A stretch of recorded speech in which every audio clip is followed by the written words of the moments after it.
15 વર્ષથી પાલેજમાં જૂના અને જાણીતા computer, laptop, CCTV camera service, printer repairing તેમજ નવા અને જૂના કોમ્પ્યુટર લે વેચ કરનાર. એડમિશન ફોર્મ તેમજ તમામ સરકારી ફોર્મ ઓનલાઈન ભરી આપવામાં આવશે. શું વરસાદની આડમાં કેમિકલયુક્ત પાણી છોડાયું?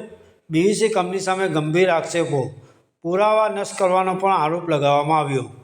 ભરૂચ જિલ્લો છેલ્લા કેટલાક સમયથી ઔદ્યોગિક પ્રદૂષણના મુદ્દે સતત ચર્ચામાં રહ્યો છે. વરસાદી પાણી સાથે પ્રદૂષિત પાણી છોડવાના આક્ષેપો અને જીપીસીબી દ્વારા લેવાયેલા સેમ્પલ બાદ હવે વાગરા તાલુકાના કડોદરા ગામ નજીક આવેલી બીવીસી સ્પેશિયાલિટી પ્રાઇવેટ લિમિટેડ કંપની સામે પણ ગંભીર આરોપ સામે આવ્યા છે. સ્થાનિક ગ્રામજનોના જણાવ્યા મુજબ કંપની દ્વારા છેલ્લા 3 દિવસથી વરસાદનો લાભ લઈ વરસાદી પાણી સાથે કેમિકલયુક્ત અને સોલ્વન્ટ જેવા પદાર્થયુક્ત પાણી કંપનીની બહાર સરકારી કાંસ વિસ્તારમાં છોડવામાં આવ્યા હોવાના આક્ષેપો થઈ રહ્યા છે. પાણીનો રંગ, દુર્ગંધ, તેની સપાટી ઉપર તરતા કેમિકલ જેવા પદાર્થોને જોઈ સ્થાનિક લોકોમાં ભારે ચિંતા અને રોષ ફેલાયો હતો. ગામના જાગૃત વડીલોએ પ્રથમ તબક્કે કંપનીના HR હેડ ટ્વિન મેડમને મળવાનો પ્રયાસ કર્યો હતો અને કંપનીના અધિકારીઓ અમિતભાઈ પંડ્યા અને જિજ્ઞેશભાઈ પટેલને આ બાબતની જાણ કરી હતી. જોકે કંપનીના અધિકારીઓ દ્વારા આ પાણી કંપનીના યુનિટમાંથી નહીં પરંતુ જમીનમાંથી નીકળતું હોવાનું જણાવવામાં આવ્યું હતું. પરંતુ ગ્રામજનો આ દાવાથી સંતુષ્ટ ન થતાં અન્ય લોકોને જાણ કરી અને સમગ્ર મામલે ગુજરાત પ્રદૂષણ નિયંત્રણ બોર્ડને લેખિત તેમજ મૌખિક રજૂઆત કરી હતી. સ્થાનિક લોકોના આક્ષેપ અનુસાર જ્યાં કેમિકલયુક્ત પાણી એકત્ર થયું હતું ત્યાંથી રાતોરાત સુપર શક્કર મશીન બોલાવી પાણી દૂર કરવામાં આવ્યું હતું. એટલું જ નહીં, જે સ્થળે પાણી અને કેમિકલયુક્ત કાદવ એકત્ર થયો હતો ત્યાં જેસીબી મશીન વડે ખોદકામ કરી દૂષિત માટીના પુરાવાઓ પણ નષ્ટ કરવામાં આવ્યા હોવાના આક્ષેપો થઈ રહ્યા છે. હાલ સમગ્ર સ્થળને સમતલ કરી દેવામાં આવ્યું હોવાનું પણ ગામ લોકો જણાવી રહ્યા છે. પાલેજ ટાઈમ્સ, ભરૂચ. મારું નામ કુમાનસંગ ભાવસંગ. કાલે હું અત્યારે આવ્યો હતો 11:30 જેવો. કે સાહેબ એવું કીધું કે અમારા પીવીસીનું પાણી નથી પણ અંદર જમીનમાંથી ચીકાસવાળી માટી નીચેનું પાણી છે. તમે પીવીસી કયા સાહેબને તમે જાણ કરી દે આવું? આ જિગ્નેશ સાહેબને, અમિત પંડ્યા સાહેબ. શું કીધું હતું એમને? એમને કીધું કે સાહેબ પાણી નીકળશે તે કેવું આ ચીકાસવાળું છે કે અમારું પાણી નથી, અમે તો ડેલી માપીને જ નીકળીએ છીએ પાણી, ચેક કરીને કરીએ છીએ પાણી. હું સુરેશ પરમાર, ગામ કરોદરામાં વેસ્ટ વેલ્યુ કેમિકલ કંપની આવેલી છે. આ હાલમાં કાર્યરત છે અને પ્લાન્ટનું એ લોકો ઈટીપીનું ગંદુ પાણી અને કેમિકલયુક્ત પાણી એક ગેટની બહાર કાઢે છે.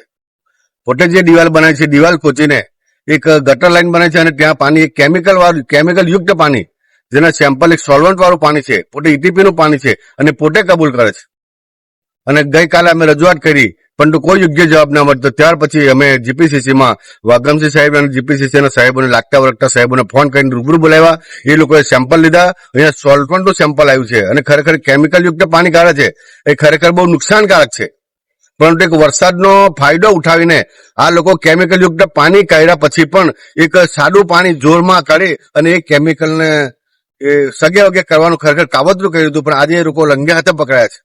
અગાઉ પણ આ કંપનીએ ઘણા બધા માહિતી માંગી છે છતાં કોઈ પણ જાતની માહિતી આપવા માટે તૈયાર નથી. અને આવા કાવા દાવા કરીને ગામ લોકોને રંજાડવાનું કામ, આવા કેમિકલયુક્ત પાણી કાઢીને લોકોને સ્વાસ્થ્ય માટે નુકસાન કરવાનું કામ આ કંપની કરી રહેલી છે. એટલે આ કંપની ઉપર યોગ્ય કાર્યવાહી કરવા માટે હું જીપીસીસીને વિનંતી કરું છું. મારું નામ યોગેશભાઈ કનુભાઈ ગોહિલ, ગામ કરોદરા. દહેજ વિસ્તારમાં આવેલ જીઆઈડીસી ને અનેક ઉદ્યોગો સ્થાપિત થયા છે, જેમાં કરોદરા ગામની અંદર PVC company, best value company આવેલી છે, જે સતત દર વર્ષની જેમ આ વર્ષે પણ પ્રદૂષિત પાણી વરસાદમાં પાણીની મારફતે કાઢે છે. જાગૃત નાગરિક જેઓ અહીંયાથી કોઈ કંપનીમાં કામ અર્થે જતા હોય તેમને જોયું હતું આ પાણી, તો તેમને મતલબ કે કંપનીના ગેટ ઉપર આવીને જાણ કરી હતી HR ને. તો તેમને કહ્યું કે અમિત પંડ્યા કરીને HR હેડ અને ઈટીપી ના કોઈ જિગ્નેશ ભાઈ કરીને કોઈ આવ્યા હતા, જેમને એવું કીધું કે આ પાણી અમારું નથી, અમે ટ્રીટમેન્ટ કરીને બહાર મોકલીએ છીએ અને આ પાણી ભૂગર્ભમાંથી એટલે કે જમીનમાંથી નીકળે છે એવું કંપનીના મતલબ કે જે આ એમ્પ્લોય છે બે એમને એ ભાઈને જણાવ્યું. ત્યાર પછી એ ભાઈએ અમને જાણ કરી કે આ રીતના અમને જવાબ આપ્યો, એટલે અમે જીપીસીબી ને જાણ કરી હતી વગમસિંહ સાહેબને. વગમસિંહ સાહેબે આજે જે કઈ કાર્યવાહી કરવાની હતી તે કરી. અગાઉ પણ આ કંપનીને 2 ગ્રામ પંચાયત દ્વારા નોટિસ આપવામાં આવી છે, સ્થળ નિરીક્ષણ કરીને જીપીસીબીએ પર કાર્યવાહી કરેલી છે કે તમારે વરસાદી પાણી સાથે કેમિકલયુક્ત પાણી કાઢવું નહીં. તેમ છતાંય અત્યારે 3 દિવસથી સતત સોલ્ટવન વાળું કાળું કલરનું પાણી કાઢેલું હતું, જે અમે જીપીસીપી ને જાણ કરી તો આ લોકોએ સગે વગે કરવા માટે રાતે સુપર શક્કર બોલાવીને પાણી ખેંચાવીને કાચ મારફતે જીસીબી દ્વારા સાફ સફાઈ કરીને આગળની તરફે બધું પાણી છોડી મૂકવામાં આવ્યું છે અને જે નવું પાણી છે તે એમને કંપનીમાંથી નવું પાણી છોડ્યું. પરંતુ જે મતલબ કે હાલ જે મતલબ કે પુરાવા હતા અને તથ્ય હતા ત્યાં આગળ જે સોલ્ટ વોલના જે ફોગ જેવું થઈ ગયું છે જમીનમાં, જે મતલબ કે ઘાસચારા ઉપર જે બધું જામી ગયું છે તેને રાતોરાત જીસીબી દ્વારા ખોદકામ કરીને જાણે કે નવી માટીનું અહીંયા વાવેતર કરવાનું કોઈ અનાજનું એ ટાઈપનું આ કંપનીએ પુરાવા નષ્ટ કરવા માટે રાતોરાત આ કામ કરેલું છે, જેના તમામ પ્રકારના વિડીયો અમારી પાસે છે. જી મેપ કેમેરા વાળા સતત 3 દિવસથી જે પાણી છોડવામાં આવ્યું હતું તેના પણ અમારી પાસે પુરાવા છે.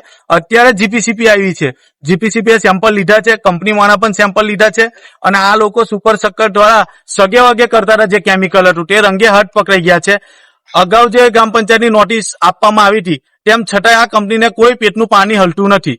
આ જયારે ડ્રેનેજ બનાવી ત્યારે થોડા સમય પહેલા જ આ ડ્રેનેજને બંધ કરાવવામાં આવી હતી એક ખેડૂત દ્વારા, છતાંય મતલબ કે આજે ફરી એકવાર એ ડ્રેનેજને પુનરાવર્તન કામ કરીને અત્યારે એ જ ડ્રેનેજ મારફતે તેમને પાણી કાઢેલું છે. એટલે અમે જીપીસીપી ને જાણ કરી છે, યોગ્ય પગલાં લે અને આ કંપનીને જે કંઈક મતલબ કે કાયદાકીય અને વહીવટી તંત્રને પણ જાણ કરેલી છે, એટલે જે કંઈ કાર્યવાહી કરવાની થાય એ કાર્યવાહી કરવામાં આવે.